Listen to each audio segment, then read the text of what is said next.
है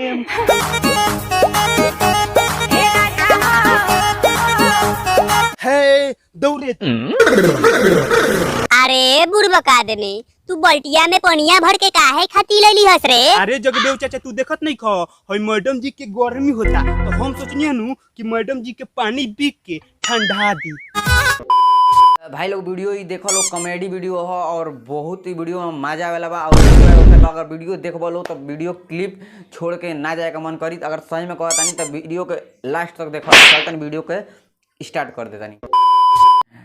देखो अभी सुधरे के चानस पूरा छोड़ दे के धरती पर उतर चलना रे। उड़ी बाबा रे बाबा, आदमी उड़े लका तब तो तनी हमरा के उड़े द।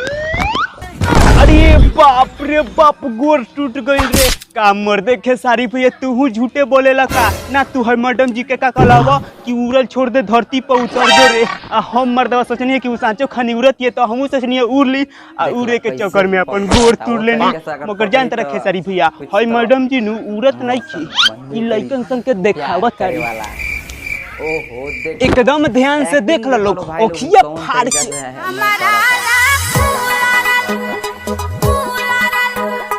देखो देखो हमरा ठंडी लगता है मैडम जी कहत कि हमरा ला कूलर लगवाई देता हूं। बात करे नहीं पड़ता के तो भाई लोग दिल थाम के बैठे लोग कैसे कि आज की वीडियो देखला के बाद तालू के बहुत तक गर्मी लगी। तो चला लोग इस वीडियो के शुरू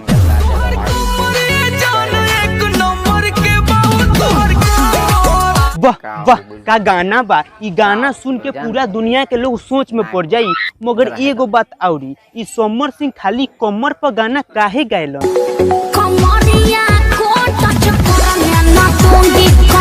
हे हम समर सिंह के पूरा रहस्य के बात जान गईनी कि समर सिंह काहे कहलन कि जान तोहर कमर एक नंबर के नहीं। देखिए सिंपल सी बात है, एक साल पहले एक लड़की समर सिंह को कमर टच नहीं करने दे रही थी। फिर समर सिंह ने सोचा कि कुछ ऐसा करेंगे कि एक तरफ कमाल हो जाएगा और एक तरफ धमाल हो जाएगा। फिर समर सिंह ने अपने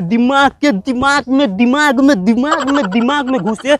उसके बाद एक गाना गा डाले जिस गाने का लय ऐसे है कि जानो तो आर कमर एक नंबर के बा।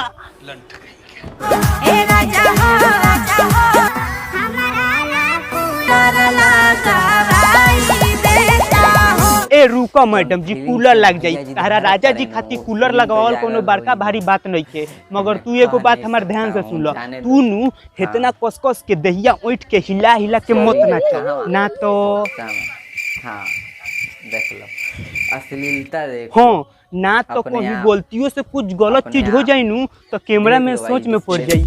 तू लोग का सोचल हलो हम गलत बात बोले, हम मगोई बात बोले। अब हम मगोई बात ना बोले।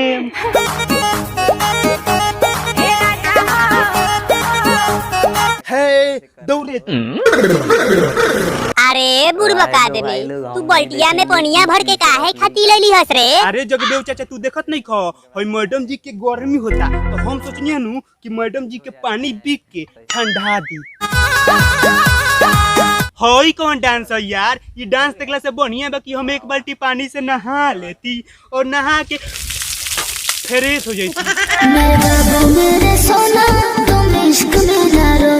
है ए मैडम जी, इश्क में रोना भी पड़ता है क्या?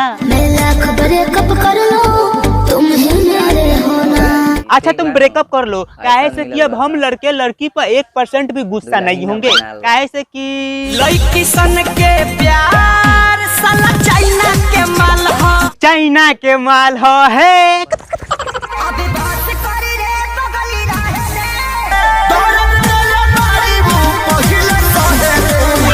देखिए खेसारी भैया, अगर जो आपको दर्द हो रहा है ना तो दर्द को मिटा दीजिए, नहीं तो तकलीफ होती है।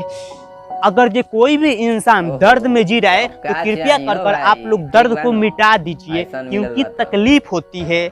और टैलेंट रहेगा ना आप में तो उसकी जैसी 1000 आएगी और 1000 जाएगी। तो बस भाई लोग ये वीडियो वहीं पे खत्म होता है। अच्छा लगा तो लाइक, ना अच्छा लगा तो डिसलाइक नहीं लाइक मार देना प्लीज, क्योंकि वीडियो बनाने में मेहनत लगता है। और एक बात और आप लोगों से हम कहना चाहते हैं कि अगर जो आप लोग हमसे बात करना चाहते हो तो नीचे डिस्क्रिप्शन में हमारा इंस्टाग्राम का लिंक दिया गया है, वहां पर एक बार फॉलो कर लो। तब तक के लिए नमस्कार, प्रणाम, बाय बाय। लोग वीडियो पसंद लगा तो लाइक कर लो, हमारे चैनल पर न्यू आइल बड़ा तो चैनल का सब्सक्राइब कर लो, ताकि ऐसने वीडियो अगर आई तो फैन से वीडियो अपलोड करम तो फैन से देख लिया लो नया नोटिफिकेशन। तो सब्सक्राइब कर ताकि रख लो, ताकि जब वीडियो अपलोड करी तो सबसे पहले नोटिफिकेशन मिले। चलते नेक्स्ट वीडियो मिले, तब खातिर बाय।